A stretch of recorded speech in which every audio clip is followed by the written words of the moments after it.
आपल्यासोबत नाशिकचे शिवसेनेचे उमेदवार हेमंत गोडसे आहे।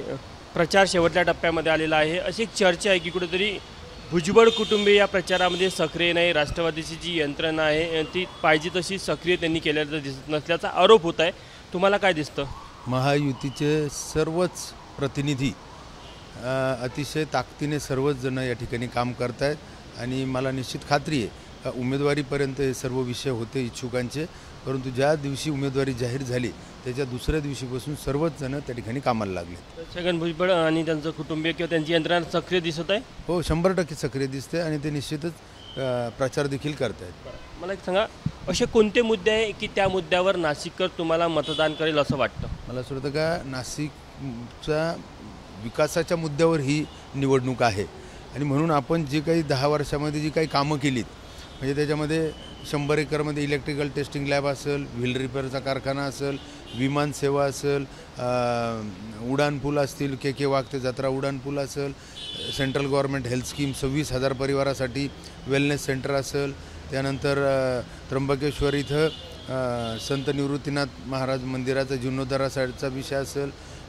त्र्यंबकेश्वरच्या सोयीसुविधांचा त्या ठिकाणी विषय असेल, UPSC centre, net exam centre, अभियांत्रिकी पूर्व परीक्षा, नॅशनल हेल्थ मिशनच्या माध्यमातून 100 बेडचं हॉस्पिटल, असे अनेक मुद्दे।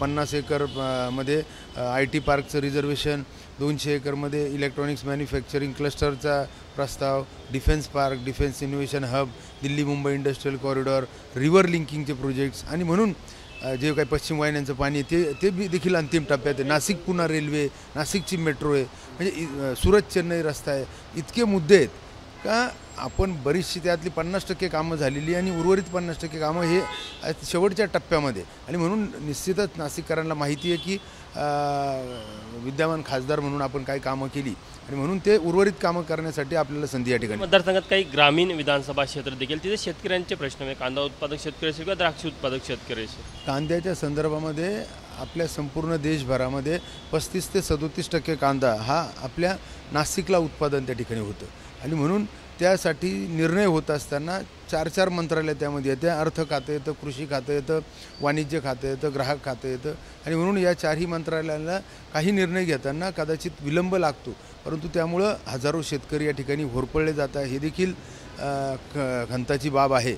परंतु मला असं वाटतं का यावरती केंद्र शासन आणि आम्ही सर्वच प्रतिनिधी त्या ठिकाणी सातत्याने आवाज उठवत असतो आणि याच्यासाठी लवकरच एखादं मेकॅनिझम तयार करून कायमस्वरूपीचा पर्याय अपडेट्स, रोजच्या अपडेट्स जर मिळाल्या मिनिट्स टू मिनिट्स, तर मला असं वाटतं का शासनाला देखील आपल्याकडं कांद्याची लागवड किती आहे, किती उत्पादन आहे, आपल्या भारतात कांदा किती लागतो आणि निर्यात किती करायला पाहिजे, ही सिस्टीम प्रॉपर झाली सायकल, तर ही अडचण कायमस्वरूपी मिटून जाईल। शांतिगिरी महाराज एक मोठी डोकेदुखी आहे, ते मतविभाजन करेल असं बोललं जात आहे आणि तुमच्या म्हणजे भाजपकडनं प्रयत्न केले जाते की त्यांना कसं बसवता येईल। मला तर असं वाटतं का शांतिगिरी महाराज यांचा आम्ही सन्मान करतो, साधू महंतांचा, परंतु अनेकदा महायुतीच्या सर्वच पदाधिकारी नेत्यांनी त्या ठिकाणी प्रयत्न केले का आपल्याला जे काही खासदार होऊन म्हणजे काही निवडणूक ज्या उद्देशाने आपण लढवत आहे, तर त्याचे जर आपण आम्हाला माहिती जर काही कामं सांगितले तर निश्चित आम्ही शासन म्हणून ते तातडीने मार्गी लावू,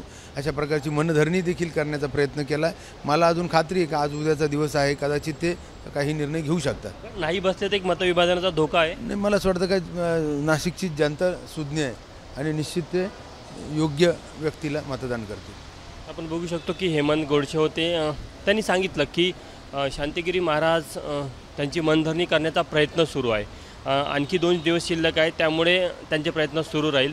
मात्र जर का त्यांनी माघार घेतली नाही तर नाशिकची जनता ही सुज्ञ आहे, त्यामुळे ते योग्य निर्णय घेईल असं देखील त्यांचं मत आहे। कॅमेरामॅन अमोल देशमुखसह तुषार कोहळे, ABP माझा, नाशिक। ABP माझा, उघडा डोळे बघा नीट।